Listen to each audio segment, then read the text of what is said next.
भारतीय सेना ने दुश्मन देशों को मात देने के लिए मीडियम रेंज की सरफेस टू एयर मिसाइल को INS विक्रांत पर तैनात कर दिया है। इस मिसाइल की रफ्तार 2448 किलोमीटर प्रति घंटा है। ये पलक झपकते ही दुश्मन देश के विमान, मिसाइल और ड्रोन के परखच्चे उड़ा देगी। ये missile command post, multi functional radar और मोबाइल लॉन्चर सिस्टम से लैस है। केंद्र सरकार लगातार सेना को ताकतवर बनाने के लिए प्रयास कर रही है। इसी कड़ी में भारत जल्द ही खुद के human portable air defence missile system का परीक्षण करने की तैयारी कर रहा है।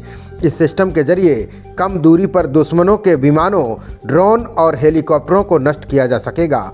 इसी तैयारी के तहत पहले स्वदेशी विमान वाहक INS विक्रांत पर मीडियम रेंज की surface to air missile MRSAM को तैनात कर दिया गया है। MRSAM मिसाइल की तेज गति के कारण दुश्मन इसको ट्रेस नहीं कर पाता है। इसमें लगा रेडियो फ्रीक्वेंसी सीकर भी दुश्मन को मार गिराने में मदद करता है। अगर दुश्मन का यान चकमा देने के लिए रेडियो का इस्तेमाल कर रहा है तो भी ये मिसाइल उसे मार गिराएगी। दुश्मन के एयरक्राफ्ट, मिसाइल, ड्रोन को ये मिनटों में खत्म कर सकती है।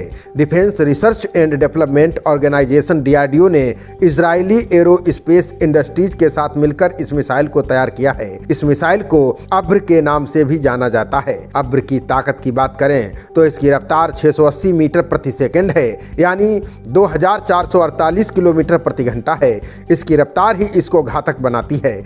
मिसाइल का वजन 275 किलोग्राम है। साथ ही इसकी लंबाई 4.5 मीटर और व्यास 0.45 मीटर है।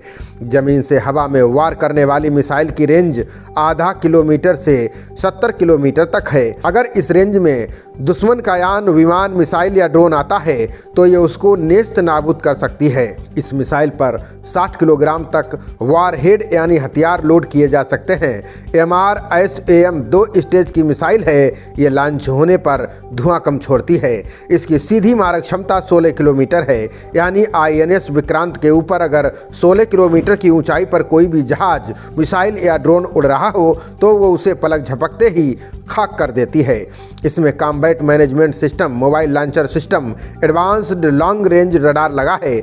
इसके अलावा मोबाइल पावर सिस्टम, रिलोडर व्हीकल और फील्ड सर्विस व्हीकल भी लगाया गया है। रिपोर्ट के अनुसार 2005 में जब रक्षा की कैबिनेट कमेटी ने प्रोजेक्ट को मंजूरी दी थी तब इसकी लागत 2606 करोड़ बताई गई थी। अब MRSAM मिसाइल प्रोजेक्ट को 1200 करोड़ की लागत में तैयार किया जा रहा है, यानी पहले की अपेक्षा इस मिसाइल को बनाने में लागत की कमी आई है। साथ ही समय बदलने के साथ इसमें कई तकनीक भी प्रयोग में लाई गई हैं। खबरों का सिलसिला जारी रहेगा। देखते रहिए जनप्रवाद। नमस्कार।